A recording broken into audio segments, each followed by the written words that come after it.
What's going on, my friends? My name's John. This is ThatagguyTV, and today we are in Harnett County, North Carolina, looking at some double crop soybeans that, well, as you can see, didn't turn out that great. Let's take a look at them.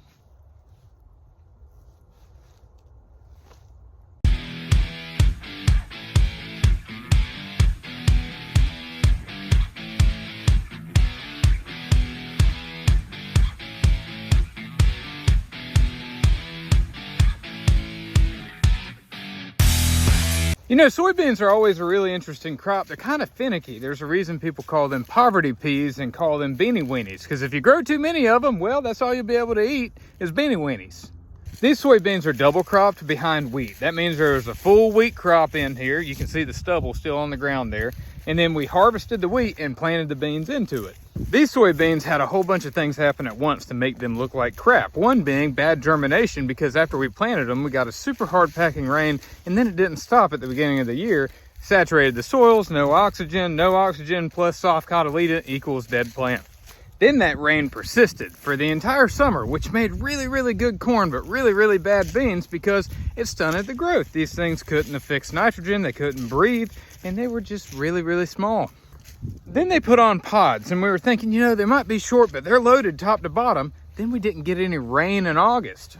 No rain in late July and August means no rain during pod fill, which means the little seeds inside those pods, well, they look like number 7 birdshot. All right, we moved spots. Sorry I didn't do like a cool transition, but we're in Johnston County, North Carolina right now, and we are in some more double crop beans, seeing our buddies, the Bensons. This is Austin Benson. He's a good friend of mine, and he's actually combining right now, so we're gonna jump up in the machine, stick a camera in his face, and talk to him a little bit.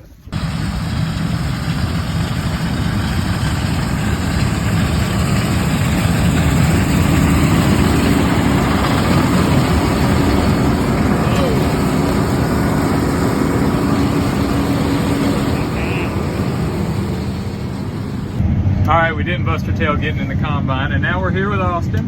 What's up, man? There's Austin. This is his first YouTube experience as well, and we're picking some really high yield, high quality beans right now. I believe it's 23 bushels to the acre.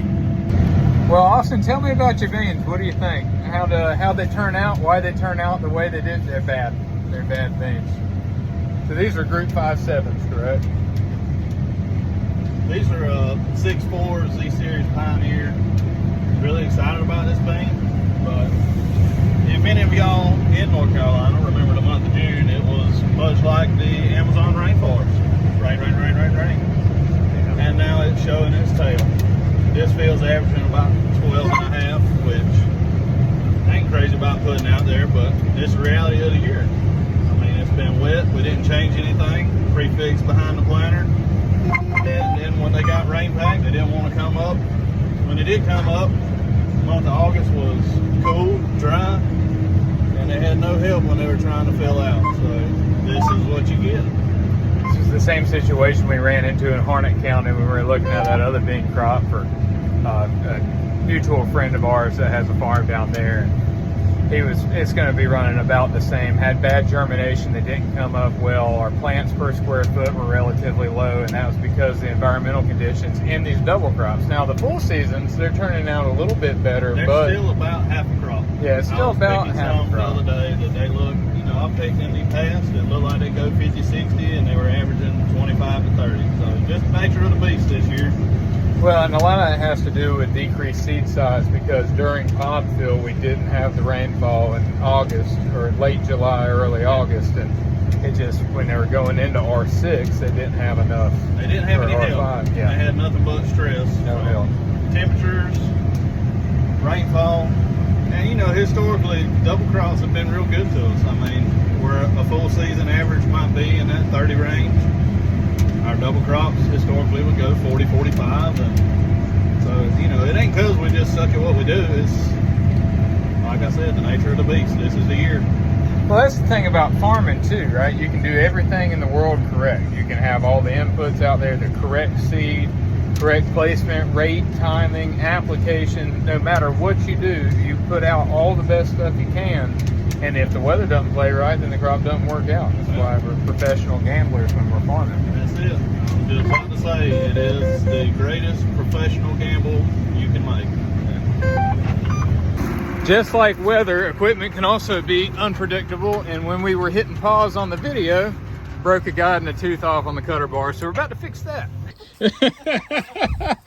Had a bolt come out of the guide, and then also had a blade break off, and then we pulled this one off. But after inspecting, that cutter bar's got a little bend in it, which is not great. You know what's gonna happen? Huh? We're gonna pick beans with a bent cutter bar. You're gonna pick beans with a bent cutter bar. 12 bushel beans don't justify a new cutter bar, right? No, we gotta pick about 300 more acres before we can cover this expense. I don't know how I'm ever gonna financially recover from this. I don't know how I'm ever gonna financially recover from this. Bent, and I got this roller, you know, the rollers, the SCH rollers on it.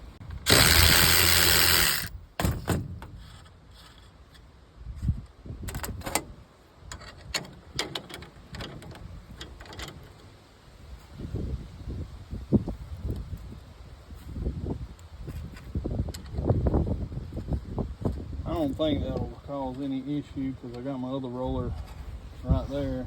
It should be fine. The only thing I'm worried about is those having some issues with those teeth. Problem now that cutter bar is bent. I'll just keep an eye on them. It's in a bind, dude. It'll do what it did again. I hope that cutter bar is harder than the other metal. All right, new blade, new bolts, moved the roller over.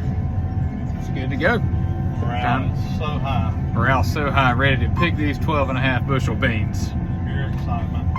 That's one of the realities of farming is breakdowns, and it happens constantly, especially with these green machines. If Austin went red, maybe it'd break down twice as much. I think it's more because of the camera than the color of the machine. It's probably the camera. That's probably the problem.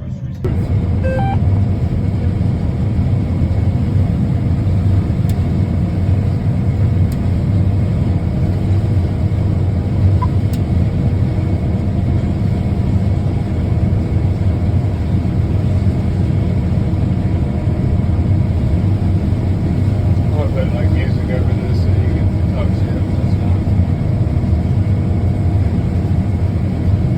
This would be a good time for a drone shot. Yeah, I know. That's why I wish I had a drone. Did I? Yeah, you can use mine. I got a DJI Mini, but it takes. Probably a pain in the ass. I can do this. It's aggravating, but once you get the hang of it, it's Pretty sick. awesome.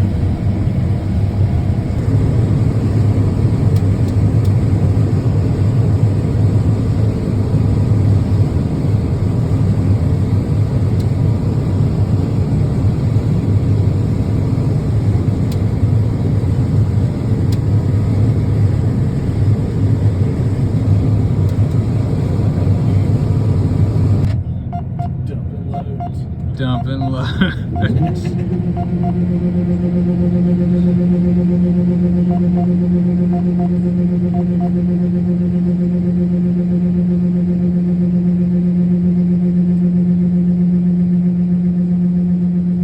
So we left our buddy Austin out there in the field. Forgive me, I don't have like a gimbal that makes the camera real steady. So we're going down a really bumpy road, but we got the combine fixed. He finished picking that field, put the header on the header cart, and he was moving fields. His daddy came up and they were moving fields. So had a couple other things to do, had to leave them, but it was real fun having somebody on the channel. That's my first time ever videotaping with another person. I usually do short form content on TikTok, which is just me, you know, talking head stuff. And my hope for YouTube, you know, this is my first video, and I apologize if the quality is not exactly what it should be. I'm going to get a drone. I'm going to get a GoPro with a mount, and the videos will get better as we go along. So if you start right now, these are the worst videos I'll ever make. I promise you it will get better. Fun fact about this farm, it's like dead beach sand. The only thing it can grow is tobacco and sweet potatoes. But one thing it grows really well is food plots. Man, this thing has really taken off beautiful. Got radish and triticale and a whole bunch of other stuff. It's really fun to see. I mean, look at that thing right there. You want to break up some compaction, buddy?